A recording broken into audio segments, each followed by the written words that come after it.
Thank you very much, all of you, for coming along to our panel today, where we're going to be looking at veganism in the media. We've got some fantastic panellists here. The format will be that each of our panellists will speak for a few minutes, and we're going to try and make sure this panel that there's time then for some questions from the audience directly to our panellists. If you do want to ask a question, you'll be able to raise your hand towards the end. We'll try and make time to draw you in. And our panellists, if we can remember to try and leave time for our questions from our audience. And without further ado, I'm Tim Barford. I'm the organiser of VegFest. And I'm thrilled to be able to put these panels together. So I'd like to introduce our 5 panellists for today. And here we are. First of all, we have Sandra Higgins. Sandra Higgins from Go Vegan World, and Go Vegan World is a pretty enormous media campaign that many of you probably have seen already. It's the big animal-based, animal rights billboards that are all over the country. They're all over Ireland. They're in Toronto now. So big round of applause, please, for our Sandra Higgins from Go Vegan World.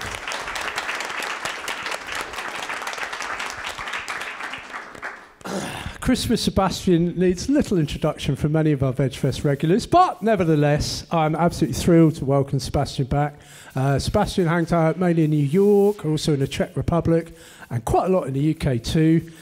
He works with Vegan Publishers, which is a massive, very big, dynamic publishing organisation from the USA, run by our good friend Casey and his wife, who've just had a baby. So nice hello to the new edition for Vegan Publishers.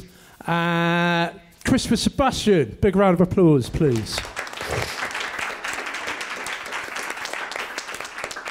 And then we have here Chaz Nuki-Burden. And Chaz, very interesting because he writes for both The Telegraph and The Guardian, which is quite a unique achievement in my book, having been familiar with both journals for a number of years. And I think it's really dynamic.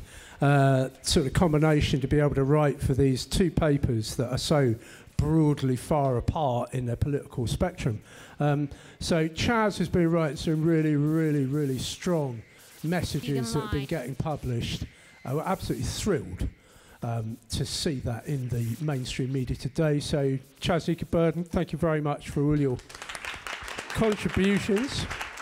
Maria Chirando, who works, I think, with Plant-Based News, is the main editor with Plant-Based News.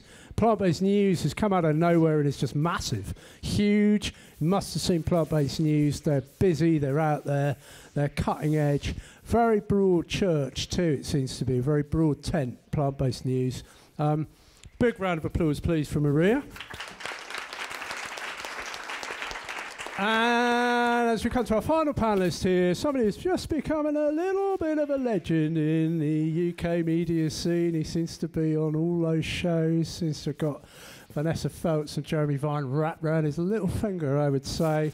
Earthling Ed, media activist and media savvy, very inspirational guy. Please, big round of applause for Earthling Ed.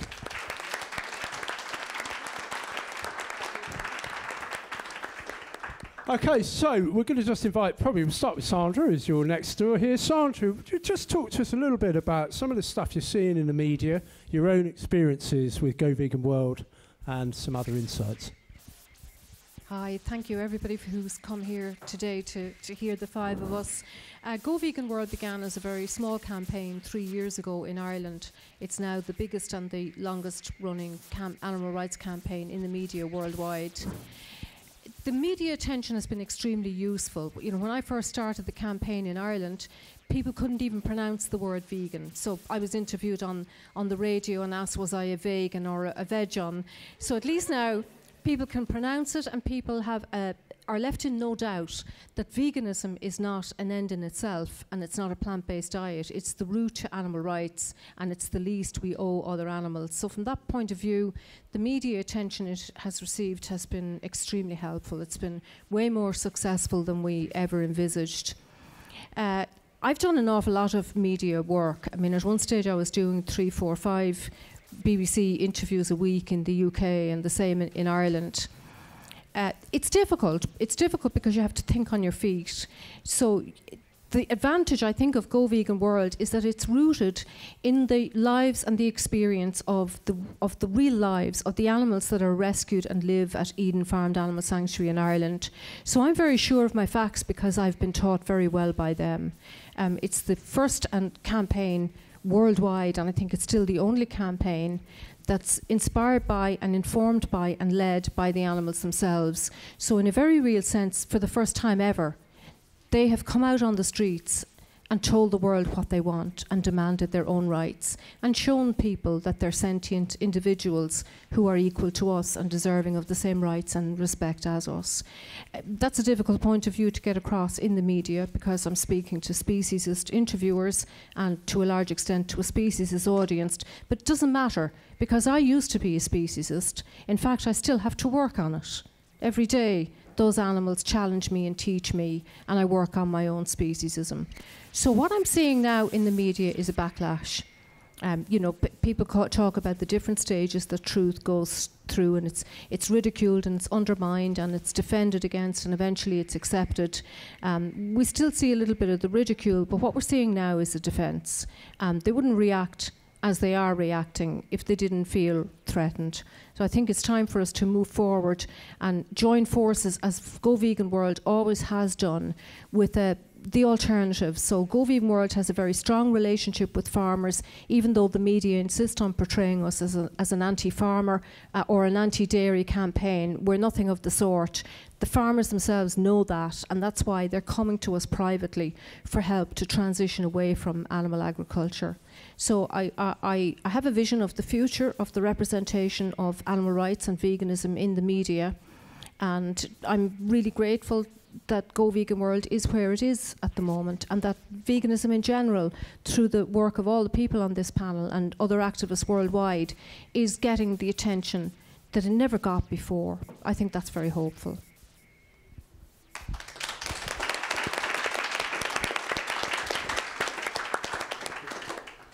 All right, I am going to run through my spiel, if you will, really quick, just to make sure that I give time to all of the other panelists. Again, my name is Christopher Sebastian. Most people just call me Sebastian. I do work for vegan publishers, and I also do work with Vine Sanctuary. It's a queer-run sanctuary in the northeastern part of the United States. I also am the social media director for Peace Advocacy Network in the United States. And I do teach about speciesism at Columbia University. But what a lot of people don't know is that my background is in print media, and I have been working as a technical writer and copy editor for the past 10 years.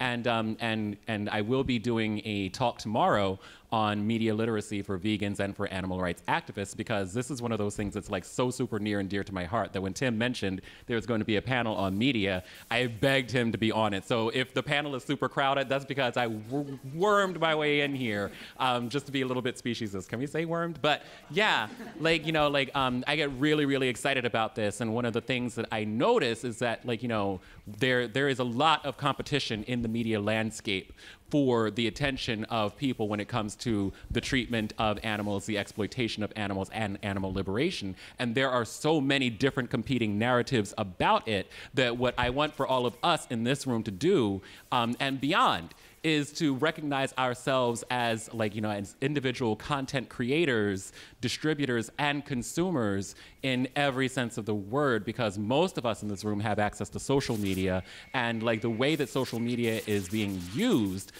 it has the capacity to to do great things for animals, and it has the capacity to do terrible things for animals.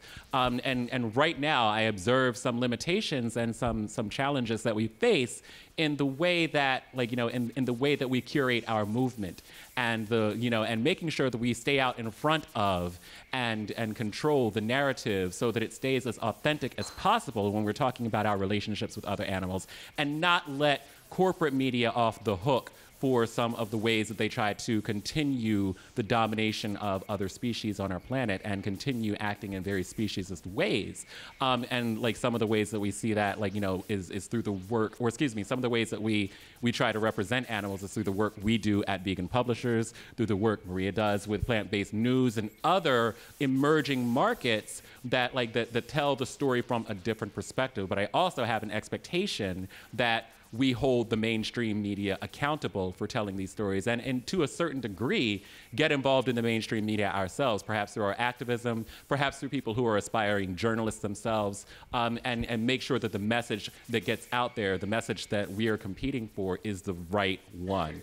So, you know, I get really excited about that, and I'm super excited to see so many people in this room today. Most of you are probably here for Ed, though, aren't you? I know that's what that's about. So I'm just going to pass the mic on down and continue because I'm really excited for hearing what Chaz has to say, because he is a journalist, like in the literal sense of the word, and I am amazed at the fact that you do write for like such disparate, like, you know, media entities, like on opposite ends of the fourth estate, if you will. Thank you. I'm definitely only here for Ed. I'm a fan of his work to an almost unseemly extent.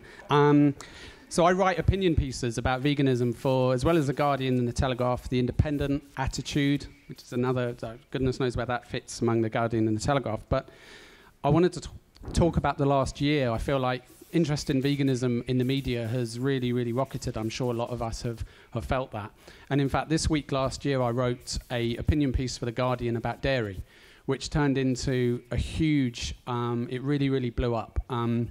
Guardian got bombarded in a really concerted campaign by the dairy lobby with very, very intimidating emails. And the next day I had to go through every single point I'd made and provide yet more evidence of it all, because obviously there was a lot of worry about this pressure that was coming down. And I did manage to, of course, back up every point. I wouldn't have written them in the first place if I couldn't. And then I got bombarded on Twitter with abuse, a few threats, and the worst one, though, was the next morning I woke up and the first thing I saw, memo to self, stop looking at the phone when you've just woken up, but was a farmer tweeting that his farm had been broken into and all his calves had been stolen overnight, and he thought it was my fault. And I actually think he made the story up, but as in fact when I told Ed about this before, he said, well, maybe it was true, and they ended up in a sanctuary, so there's always that.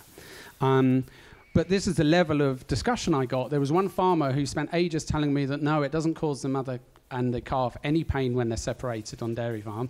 But then 2 minutes later said to me, I noticed your profile picture on Twitter is of you cuddling a cow. Just a memo, if ever you go near a field, he told me, don't go anywhere near the cows, because if the mother cow thinks you're going for her calves, she'll try and kill you. I was like, I don't know how these two statements he'd made backed each other up. And then weirdly, all of the dairy different boards, they've got all these different groups. They all united for the first time, apparently, to condemn me. So there was that. But I think that what I always want to say to people is there's a lot of people worry that maybe the media is biased against veganism. What the media really is biased towards is a good story. And they'll go either way. They'll throw mud at us, or they'll put us on a throne for a day, and then the next day they'll throw mud. The question is how do we keep our eye, on the ball, and how do we look at what we really want to get? So we've got all of those threats, lots of pressure, and all these problems from the dairy article, but yet to this day I still get tweets and emails and messages from people saying they went vegan because they read it, or they went vegetarian because they read it. In one case, someone said, I still eat meat, I still eat eggs, I still eat fish, but I stopped dairy because of it, which I'd never actually heard of, but I thought was weirdly cool. And so let these people, hurl abuse, let the media, well, not let them, but they will have their days where they stitch us up a bit or make us look, a bit stupid. The bottom line is that even something like February Dairy, which brought negative and positive results for both sides, I think was a net gain for us, because so many people had never heard that there was a debate around dairy cruelty. Everybody knew, even if you eat a bacon sandwich every day, even if you don't choose to think about it, you know that a pig was killed to get you that. A lot of people didn't know that cows are killed by the dairy industry, and they've now gone and looked into that. So I think that it was definitely a net gain for us. And I think that as long as we keep our eyes on the prize, and without trying to big up Ed too much, but when he was on Victoria Derbyshire and they were talking about abuse that farmers get, which probably does happen sometimes, and abuse that vegans get, Ed just said, well, you know, vegans aren't the victims in this, the farmers aren't the victims are the animals, and that's what we need to remember. And I think as long as we do that, we'll continue to progress and soar.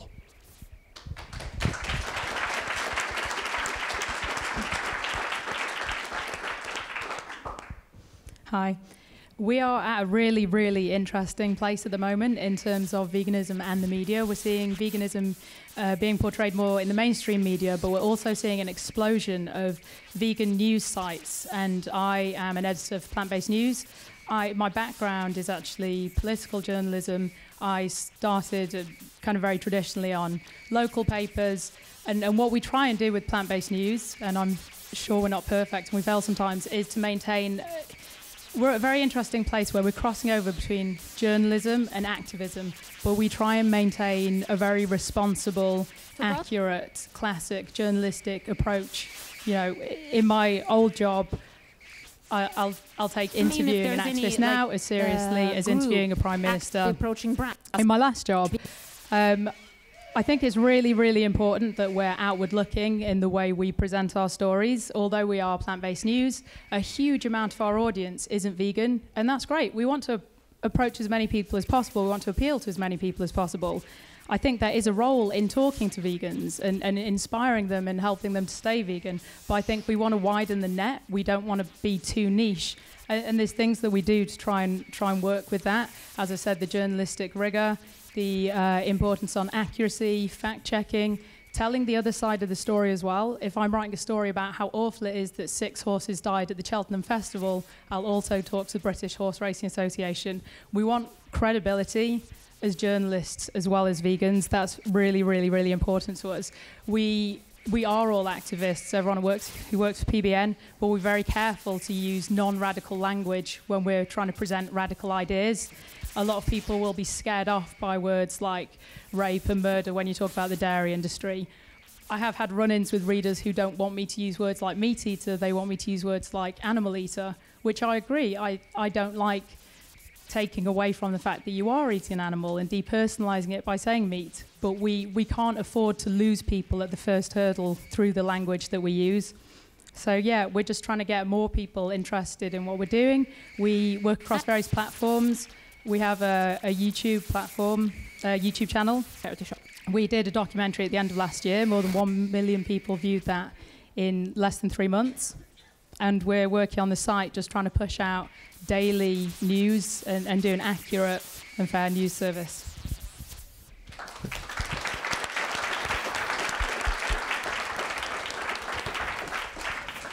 I think one of the things that we're going to face as we move further in this movement is obviously more attention in the mainstream media. And I think that's so important because the social media, what we've managed to accomplish on social media is incredible, and it's brought veganism into more of the mainstream consumer kind of vision. But what we have to be aware of is there's a lot of people that don't use social media but still engage very much in the mainstream media, who watch kind of daytime television programs and who read kind of press and kind of publications in newspapers. And there will obviously be a backlash to that. And I think that's what's become really apparent. We had such a successful January in the mainstream media. Veganuary got so much great press coverage. And there was always going to be a backlash to that. And there was always going to be kind of the fight back from the mainstream media and the industries themselves. And what I found really interesting from what I've done so far, but also observing other activists that have been in the mainstream media, is the tactics that they've employed to try and discredit us. And that's really what it's about. It's about discrediting us. When we go onto TV and we say things like, in the dairy industry, calves are taken away from their mothers. In the factory farming pig industry, baby piglets have their tails cut off and their teeth cut out. These are objective facts, and farmers can't deny them, and they know they can't deny them. And because we're giving out so much credible facts, that puts them in a difficult situation. So they're left with kind of one option, and that's to discredit the messenger. Now, if they point the finger at, say, whoever's on TV, whoever activist it is, whoever on this panel, and they say this is a militant extremist, what that does is it tries to discredit the messenger. And if you discredit the messenger, you, in effect, discredit the message. And what the media have tried to do, in my eyes so far, is create this binary opposition where you're either pro-farmer or pro-vegan. And for most of society that consumes animal products and sees the farmer as being the humble, honest worker, working on the land, trying to feed the country, they kind of it's almost made up for you what kind of side you're going to come from. So I think what that situation leads us to is how do we properly and effectively advocate, because we are going to be labelled this way. So we have to make sure that the way that we advocate and the way that we're activists dismantles this kind of way of thinking, these stereotypes. So if someone's saying, oh, this vegan is an extremist, let's just be calm and logic and rational. And over time, people will say, well, hang on a second, because the narrative that the mainstream media is saying isn't adding up to what I'm seeing. They're saying this person here is this horrible, radical, extremist, violent thug, but actually he's or she is acting in a way that is very calm and peaceful and logical and rational. And the points they're making are entirely grounded in fact and credible knowledge. And then we dismantle more of their kind of rhetoric and dismantle kind of more of their excuses to try and discredit who we are as messengers. I think that's kind of what I've seen from so far. What I've done is these tactics, but I think what Chaz said is absolutely perfect in the sense that they're not interested in necessarily which side comes out on top, but they're interested in the story. And we have to make sure that we continue to put out positive stories that, you know, make us look good, but at the same time, when they put out negative stories, which they will inevitably, we have to make sure that when we're properly advocating, we turn around that message, we turn around those stereotypes and prove them to be false and inaccurate, and then they're left with nothing. And that's kind of the stance I have, which is why I make such an emphasis on preaching to be calm, preaching to be logical, be well educated, be knowledgeable. And then we avoid all that frustration, we avoid that kind of stuff. And I agree a lot with what Maria was saying about using kind of emotive language. Now, it's not necessarily relevant whether or not we as individuals agree with the use of that language. What's important is how the average consumer, the animal eater, or the meat eater, right, how they perceive it. And we have to say what's effective and what's going to turn people's minds and encourage people. And I think we have to be cautious as vegans that not everyone's on our level. So when we're on a mainstream media platform and we're discussing something on national TV or in national press, we're talking to people that don't necessarily feel the same way that we do at that time, and we have to use language that they're going to respond to. I think that's kind of my input on it. But I don't have the experience that these guys necessarily have, but that's kind of my 2 cents, if you like.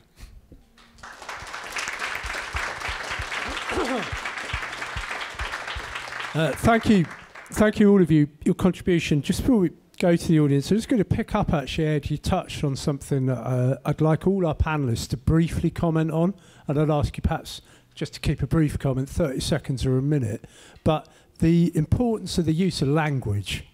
Now, language is something that's been under the microscope a lot recently. Sandra, I know you've done a wonderful, well, I think it was a YouTube presentation or a blog, but it was a blog, wasn't it, about the use of language and your own experiences. Sebastian, I know you've done a lot of work on the use of language, and also quite interestingly, quite a lot of your use of language is, as it were, sort of contrary to what many other people are suggesting too. So I'll stop there. Sandra, just talk about language briefly. The importance of language.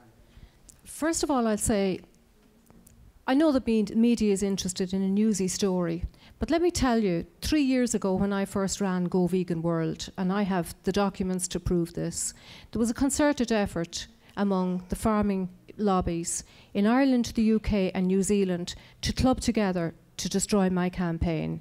So they're not only interested in a news story, they're interested in one story. They get hundreds of millions in revenue every year from animal agriculture and the vivisection industry. So they're not really interested in giving us a fair ear. And when we feed into the image that they try to create of us to discredit us, we're doing ourselves and the animals a disservice. And one of the principal ways in which we can feed into that is in our use of language. I mean, I sometimes watch myself with the sound turned down, or I watch other activists with the sound turned down, and that'll give you an idea that it's not only the words we use, it's the body language we use and where we're coming from. And of course, we're coming from a place of despair and anger and rage. You can feel on the verge of tears, you can feel helpless when you're being interviewed, but you have to be very careful that you're always coming from a place of authenticity and that you control your emotions so that you're absolutely factual in what you're presenting. I think also the use of verbal words is very, very important. As Ed rightfully said, we're speaking to people who don't feel as we do, and they don't recognise animals as sentient individuals like we do. We didn't before we went vegan. So we have to be very careful that we just use a quite mediocre language, very factual language. So the blog I wrote that Tim is referring to, I've learned a lot by my own media work, because prior to that there wasn't an awful lot about animal rights in the media anywhere. When I first ran Go Vegan World, a journalist interviewed me and he asked me about my objections to the dairy industry, and one of the things I talked about, beside my bottom line always is the use of other animals and the abolitionist approach. But one of the things I mentioned is that dairy is the result of artificial insemination, a process which, if it were done to humans, would be referred to as rape. And he queried me in a lot of detail about this, and he said, "Are you sure you really want to say that? I mean, you'd be hurting a lot of people in the public." And I straight away withdrew it and said, "Please don't print that if you think that people are going to be hurt and insulted by it." The damage was done. I had already said it. And in fact, I was talking about the rape rack. The rape rack originated with Harley Harlow's experiments on primates in Wisconsin, which are psychological studies on attachment and separation. Had nothing to do with the dairy industry. The dairy industry borrowed the term, and the rape rack refers to the extraction of semen from males, not, as a lot of us think, the artificial insemination of females. Anyway, I had used the word and the damage was done. The media in Ireland used that phrase as a hook to hang my campaign on and to refer to it and my theories and my message and me as extremist. In hindsight, it was a mistake. I wish I hadn't done it, and I've never done it since. So I do think we have to be very careful about using those kind of words like murder or rape or anything that's going to anything that lets them call us extremist, instead of presenting the factual evidence of the harm we inflict on other animals when we use them.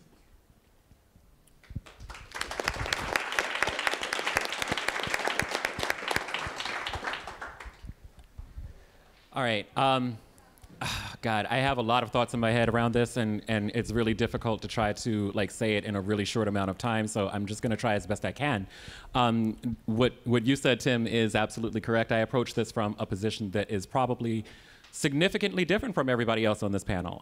Because for me, first of all, I want to state that it is nearly impossible for me as a queer black person to divorce language from race, gender, social class, and sexual orientation, because of course the message is important, and the messenger is equally as important. And when you when people have preconceived notions of you as an individual, that influences how people hear you.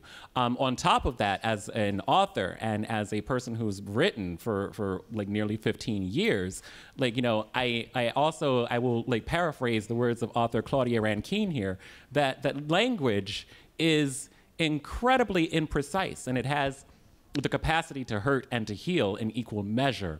And for me, what other people characterize as inflammatory language or dangerous language, or language that we should probably be judicious in using, I think that there's a lot of power in talking specifically and authentically and genuinely about the things that happen in these industries. And to a certain degree, that goes with who I am as an individual. I am already painted as a radical individual, not just because of the positions that I hold, but also because of who I am and who people expect me to be, who people see me as, and who people understand a person to be when they stand at the intersections of blackness and queerness, and embracing masculinity or lacking in masculinity. All of these things have an impact on the message that I give to other people.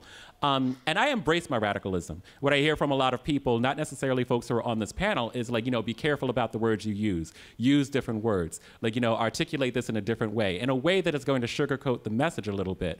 And and for my activism specifically, I draw a lot, not just from the animal rights community, but also from a history of civil rights, of justice for women, of justice for people of color, queer liberation, all of these movements converge for me, and I take that history with me everywhere that I go.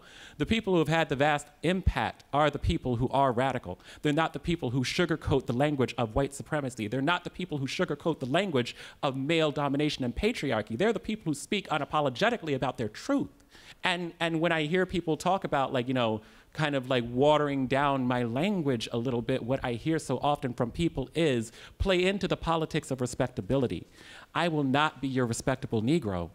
I cannot be a respectable Negro. By fitting myself into that narrative, by fitting myself into those societal expectations of what blackness is or is supposed to be in the eyes of white people, I've already lost.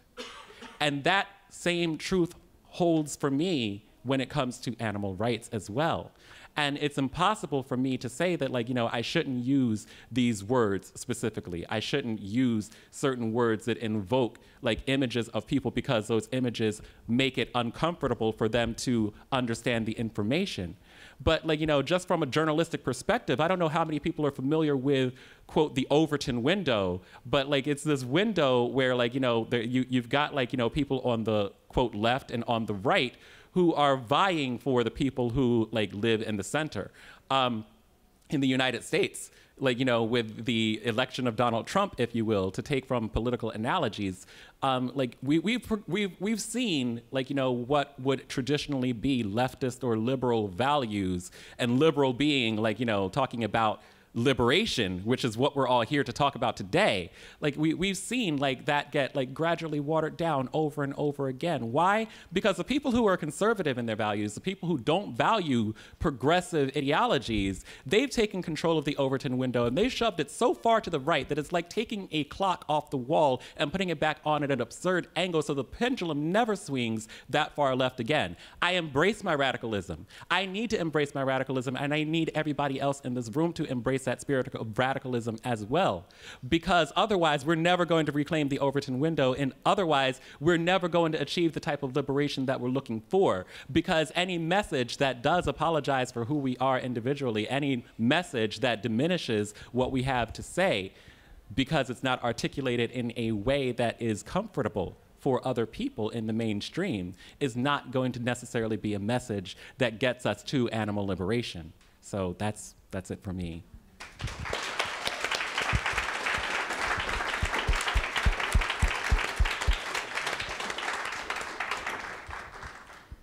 I don't usually sit on the fence on things, but I feel so conflicted but also interested by this, because one of the people who influenced me to go vegan, I was already a vegetarian, was Gary Yourofsky, and he certainly does not mince his words. And he would use all of these words, as far as I can remember, and more.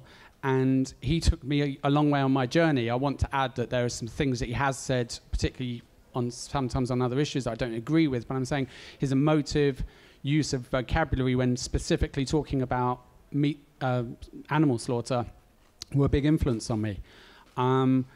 My experience with some of the publications I write with are not always that positive, but I'll work with them because they've got an audience and I'll put the message out. My experience with The Guardian is entirely positive. Very, very supportive editors, very careful. And you will have these bizarre email back and forwards during the editing about one word. And when I did it about eggs, it was about whether we could describe them as a chicken, period. And when I did the one on dairy, I don't even want to use the word, but the word rape was in the article in the sense of the rape rack, and we had this long debate, and in the end they left it up to me, and my conclusion was, and I'm sorry if this sounds really Lily and PC, my conclusion was, as a man, I didn't feel comfortable making that call in terms of putting them in, and actually the best thing to do was to find another way of making a powerful point without me saying it's okay to use these words, because I didn't really feel I was equipped to. And similarly, when I look out and I see there are several Holocaust survivors who've gone vegan, which if you think about their age is amazing. And they've made the point, they've said that they see a comparison between the Holocaust and industrial animal slaughter. I think when they say it's very, very different to me as a non-Jewish person to say that. So again, I sort of look at it and I think, well, let them say what they want to say. And that's not a thing that's not a road I'm going to go down. The same, some people make comparisons between black slavery and animal slaughter. I genuinely do think, and this is the thing, people sometimes are too embarrassed in case they sound PC, but I genuinely think it's a massive difference for a white person to say that than for a black person to say that. And so I try and not use any word that I don't feel, where there would be genuine possibility of offence, where I don't feel equipped to. So that's sort of what I go with.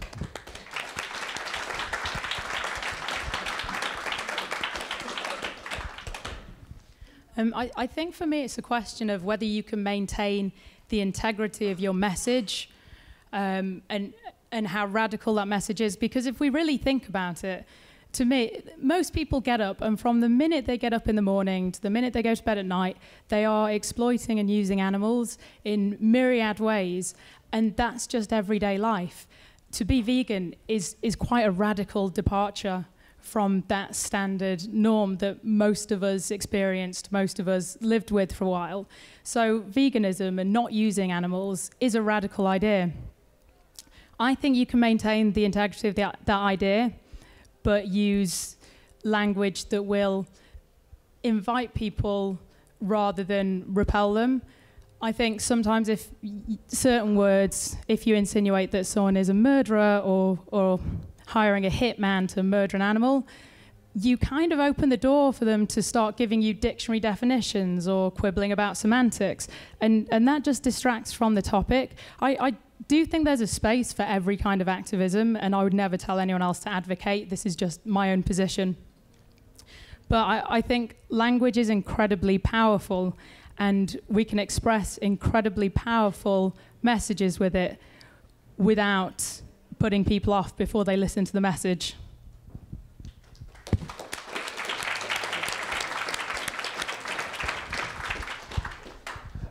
I remember when I first went vegan, so I was already vegan, and I came across Gary Ofskin, and I heard him using the Holocaust comparison. It made me feel deeply uncomfortable at the time because I didn't understand it when I first went vegan.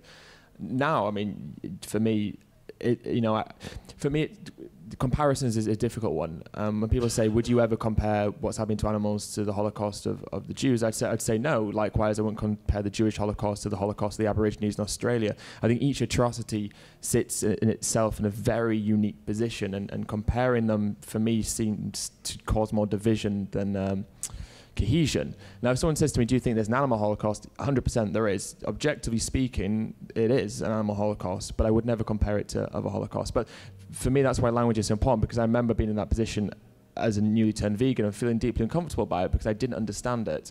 And I think if I was, say, a non-vegan and I was having a conversation with someone and someone said to me, you use these inflammatory language or use these kind of loaded words, I think it would probably have pushed me further away. And that's a hard thing to say, because at the same time, I think what you were saying, Christopher, really struck a chord with me and made me reevaluate exactly what I was thinking I was going to say. Because I thought you said it so impassioned that I kind of thought, well, maybe you're right. Maybe this is how we should be advocating in that way. But so I'm really torn on it. I don't know. I find it really difficult. For me, I don't use those words because I think if I'm having a conversation with someone and I use a word, I'll use murder. But if I use a word like, say, rape or Holocaust, the whole conversation becomes about my use of that word, and then I'm losing that focus. And for me, if I can just bypass it and say forcible impregnation, right? Okay, they acknowledge what forcible impregnation is. They draw a connotation in mind what that looks like, and whether or not they use that word is almost down to them, but they've got an idea of what that means. It's non-consensual impregnation, or penetration of genitalia. Okay, we all know what that is, and then we can move the conversation on. But if I use the word like rape, then all of a sudden it becomes, well, you can't use that word. Would you go down to a survivor, a victim area where people are, people who've experienced these are discussing their ideas? Would you go into there and tell them that a cow's situation is the same as their situation? All of a sudden it becomes this really heated debate. And I feel like sometimes if we use those words, if I'm talking to someone, I don't know what their life has been like. And if I'm talking to, say, someone who's been oppressed, and I use words that symbolize oppression, then am I going to end up upsetting them because I don't know their past experiences? I mean, there's always the potential for that. So it's a tightrope, and I'm not 100% sure how I feel on it. Personally, I don't use it, but I think people that do use it, I have a huge amount of admiration for. So there was this morning we had Joey Carbstrong on, and the whole debate was about the use of these words. And I remember seeing it and thinking that it was brilliant that there was a debate on national television about whether or not we should be using those words. I think that's brilliant because those words have been heard by people and they've been given that association with those industries, which had never happened before. So even though I wouldn't use them, I think to hear it being said in that platform was a great thing, because there'll be some people watching it who will make a connection in their heads with it in the way from hearing those words. So it's a real non-answer, I know, but I'm getting splinters from sitting on the fence about it, I think.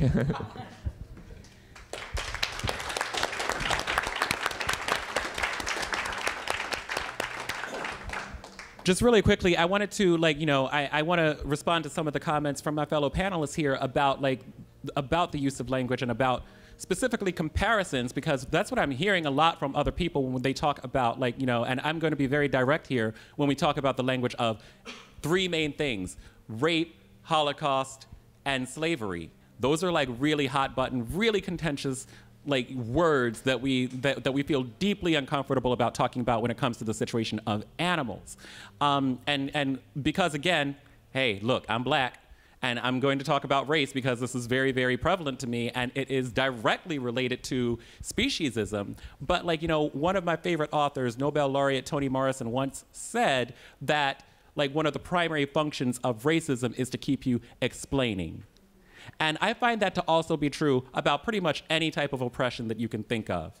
People will try to hang you up a little bit. People will try to dismiss you because you've used a certain word. I can guarantee that there are people who are sitting in this room right now that if I said, no, I'm not going to use the quote dictionary definition of racism, because racism, socially in the larger community, when you look at it, is about a dominant group who disenfranchises a minority group, but there's no such thing as the reverse being true. If you are part of a disenfranchised group, you don't have the social systemic currency to actually dominate a larger group. So when people say, oh, Sebastian, the dictionary says about racism. No, I'm not going to go there with you. I'm not going to get into a semantic discussion with you. I said what I said. And that's true whether it's talking about racism or whether it's talking about speciesism, and we can have a conversation about unpacking why I said what I said, but we're not, what's really funny is that I hear people talking about a comparison. I don't need to compare the enslavement of animals to the enslavement of black people in order to simply state unequivocally that it's still slavery. I don't need to compare the rape of a dairy cow or of a pig or any other farmed or exploited animal to the situation of a human woman. There's not a comparison to be made. If other people draw a comparison, that is for them to unpack, because that's about their speciesism. That's where the problem actually lies. And then, if we are going to have a discussion about that, what we're actually talking about is your internalized speciesism and why you feel like a cow as an individual person of a different species is less of a person than someone who is of the human species, and how that's related to race, because that's historically been used against people who look like me for centuries.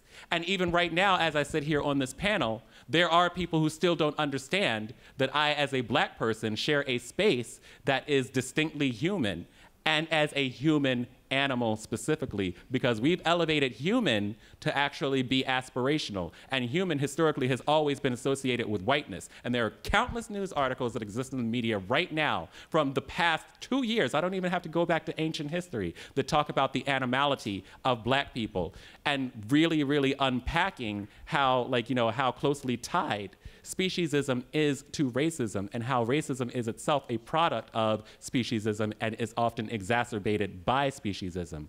And people get that. People get that understanding without me having to water down my message, because I actually have a lot of faith in people that we're smart enough to understand what oppression is and what discrimination looks like without having to be apologetic and sugarcoat my words. So yeah, it doesn't have to be about a comparison I don't have to compare the situation of animals to anything else, but I will talk unapologetically about what their situation is, and we'll help you get there with your speciesism.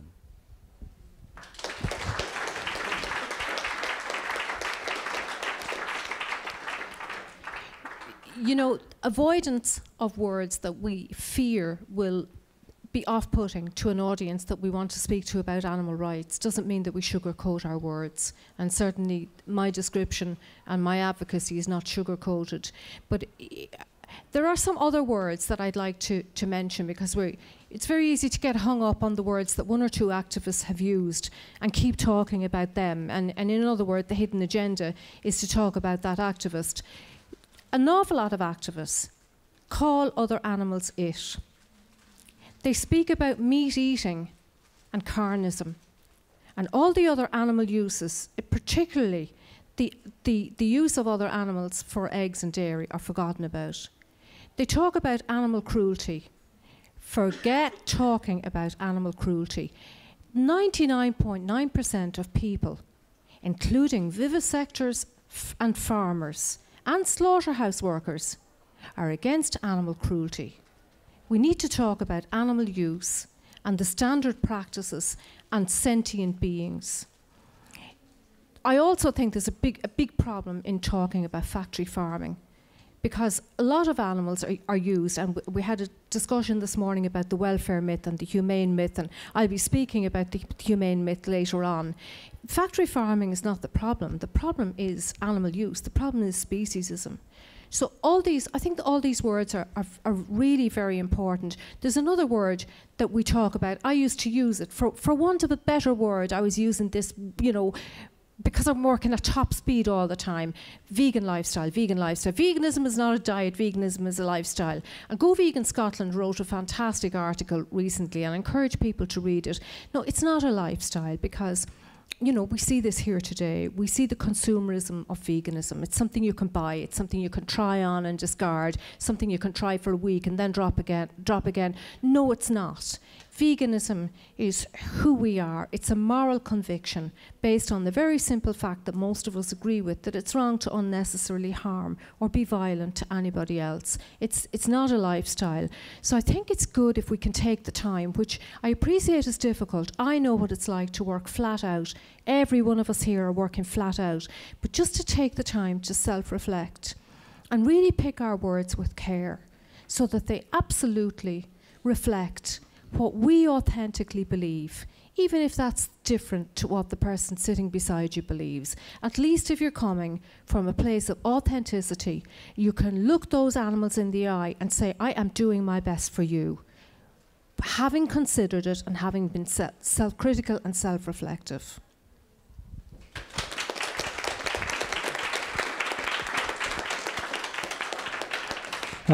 As with many of these panels, we've been going on an hour, we could quite happily go on another hour. I've actually spent all afternoon listening to our panellists.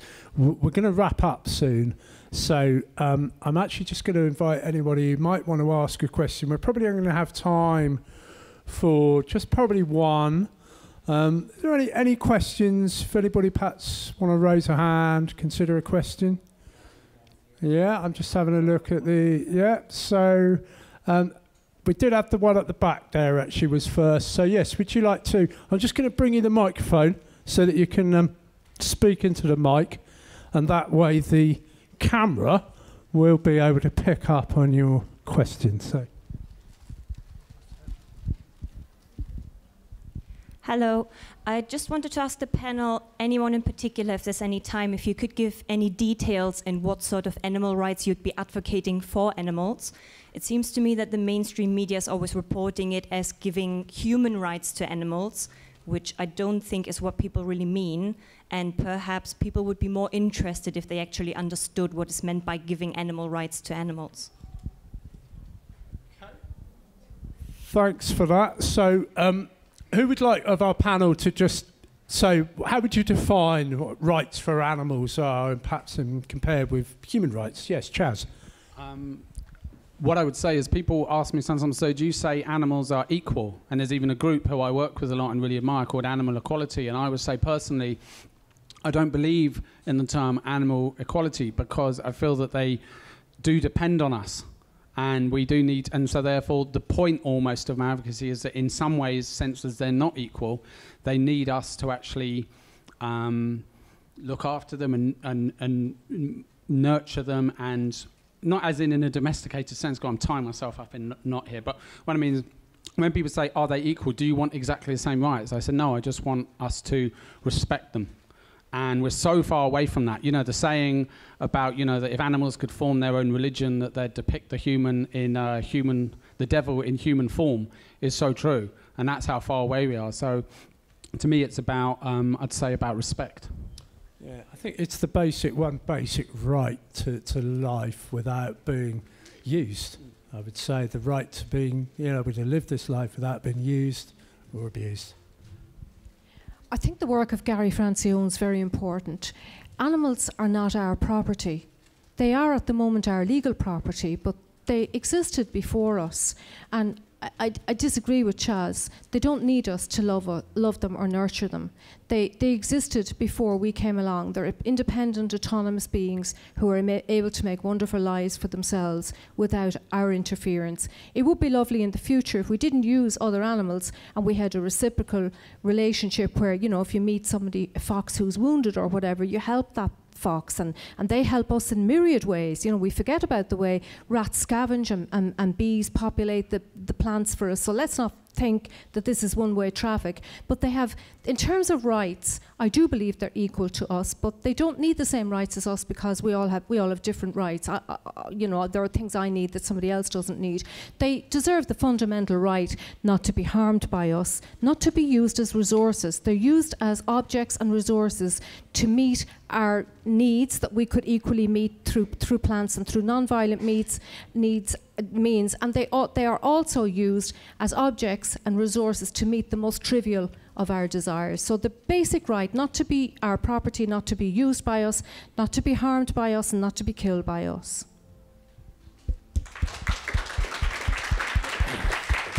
Right, okay, ladies and gentlemen, boys and girls, and everybody here, we are now at the end of our panel. So this has been filmed, and it will be on the VegfestUK YouTube channel and Facebook page in approximately 2 to 3 weeks. I'm inviting all our panellists to look out for that one when it comes. We'll tag you all in, don't worry about that. And I'd also then invite any of you, if you'd like to follow up any of this and perhaps have a further discussion, or indeed to invite...